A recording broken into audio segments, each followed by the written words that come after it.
Hi, this is Kathianne Lewis, and here's your Wednesday Faith Lift. And this is about faith in your own capacity to shift your experience. Too many of us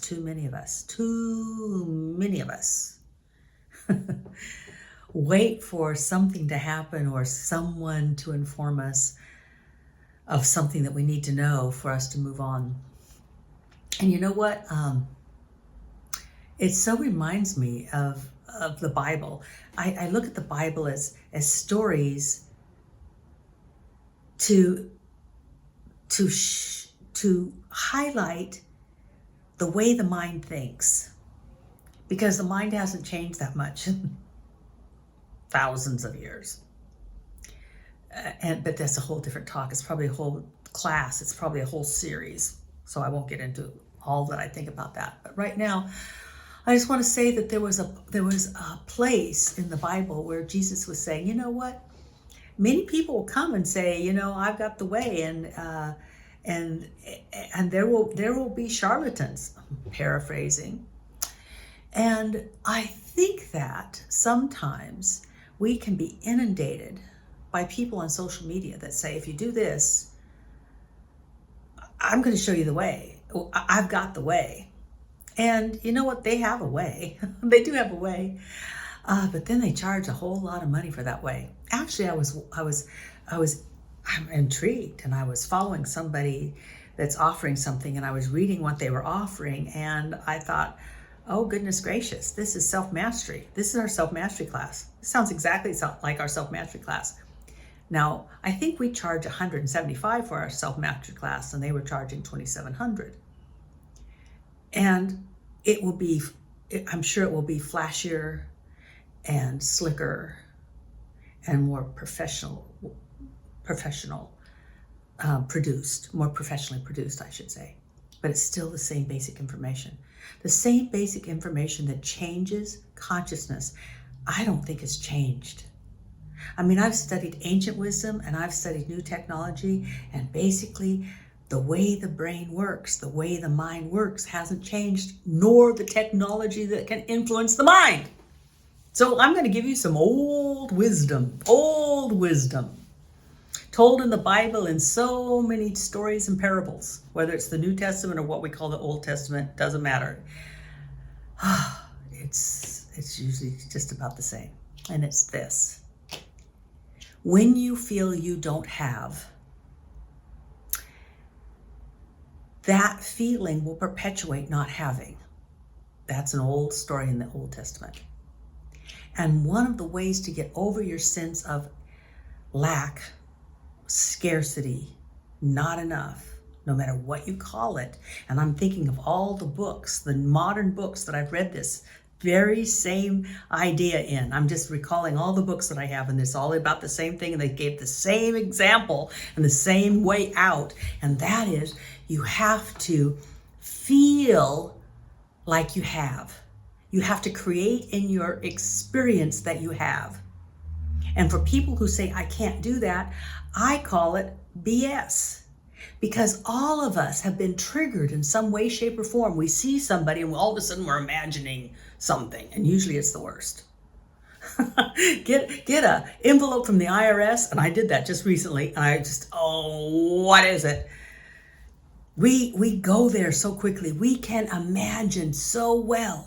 We imagine people talking about us, and then we think if they are talking about us, we imagine what they're saying. We imagine whether we will or will not be successful in a presentation, or we will or will not be successful in the job that we want, or we will or will not be successful in having a holiday with our in-laws. We imagine all the time. So imagine having that which you think you don't. Imagine having that which you say you lack. Imagine having the experience of being appreciated. What is it you think you don't have?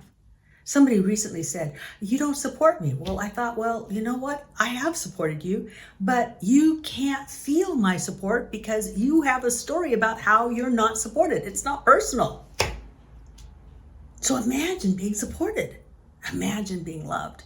I had to do that before I finally met my husband. I had to imagine what it was like to be loved and supported in a way that encouraged my growth for the rest of my life. I had to imagine what that would feel like because I hadn't had it before. I couldn't base it on the past experiences, but we can all imagine. That's why we love to read fiction, because we can move into that story and imagine what it is to be in that story, what those times were like, what that character is like. Imagination really works, and we all have it. So we train ourselves to use it, to imagine that we're full. We have the thing we say we don't. Now that's the first step, but it's not enough. The second step, the thing that activates it, is to start giving that which we say we don't have. Give appreciation, give love.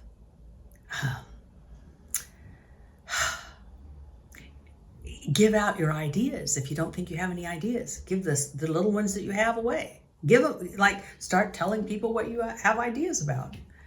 Whatever it is. If you say you have no money, give a few dollars away. Not buy something, but give without attachment. Man, this is big right now. We are seeing people with billions of dollars, and I'm not sure they have a sense of having, because otherwise they would be giving. To have is to give. But sometimes we are the ones that have to start that flow. That is universal. That is told in so many sacred, ancient, wonderful spiritual traditions.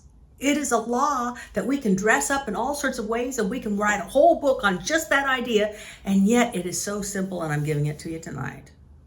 It's number one, fill yourself up with the experience of having what you say you don't have. Imagine it. Number two, trust that this is real by giving. No, don't give away. If you've only got $10, don't give away $10, but give away one. If you have $100 and you need to feed your family, don't give away $100, but give away $1 to somebody that needs it, or a cause that you believe in. Start the giving process. So many people lack that. I want to have a bunch before I feel sufficient. Well, no, feel sufficient and start to give in a way that makes sense and is healthy for you and healthy for someone else. And that's the way the universe works. The universe, outpictured as nature, does not hoard. The universe, outpictured as nature, allows everything to grow, bear fruit, and prosper. Bear fruit and prosper. We were told in the Bible to bear fruit and prosper, to be multiplied. Anyway, I'm on a roll. Can you tell? And stay tuned, because I have more news coming up about a lot of things. A lot of shifts is happening. So, be here on Wednesday. Bye for now.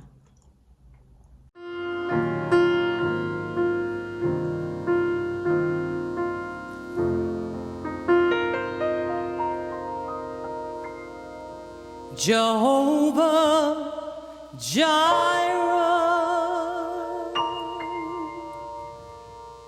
my provider,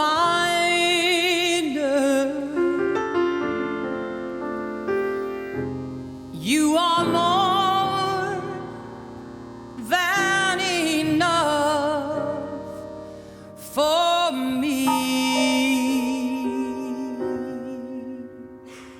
Jehovah Rapha,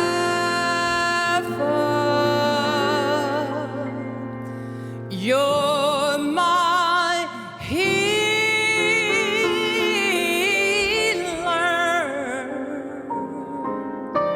In this love I have been set free.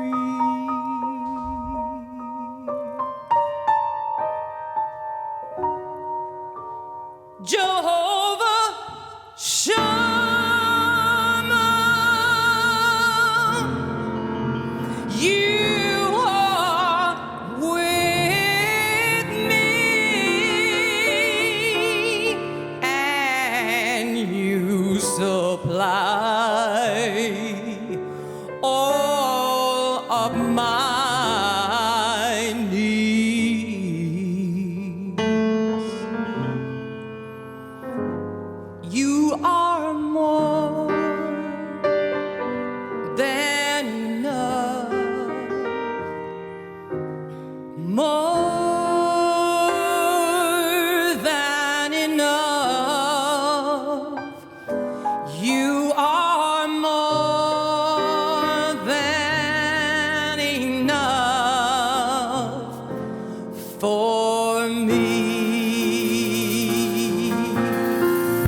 and you are more than enough, so much more.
And you are